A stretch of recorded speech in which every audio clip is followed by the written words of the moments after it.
So ek was uitgedaag om meer as 3 muscle-ups te doen. Hier is my maat. Ek challenge vir jou om te kyk wie kan die meeste muscle-ups doen. En vir die van julle wat nie weet nie, ek het eers onlangs geleer hoe om behoorlik muscle-ups te doen. So hierdie gaan vir my 'n bietjie moeilik wees. Nou obviously dink ek sal dit kan doen en obviously accept ek dan 'n challenge. So laat ons begin. Alright, ek het klaar opgewarm. Ek gaan nou chalk op my hande sit soos gewoonlik. En een ding wat ek wel sê dat ek wel agtergekom het, alhoewel muscle-ups self nie te moeilik is nie, is dit nog baie moeilik vir my hande, want omtrent elke keer is my hande net meer en meer seer. So kom ons doen die.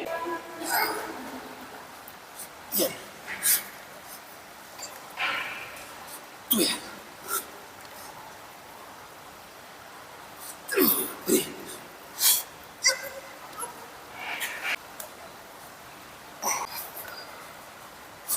Daar is close. Ek dink ek gaan rus en weer kyk of ek ten minstens 4 kan kry direk na mekaar. Alright, daai is nie mooi nie.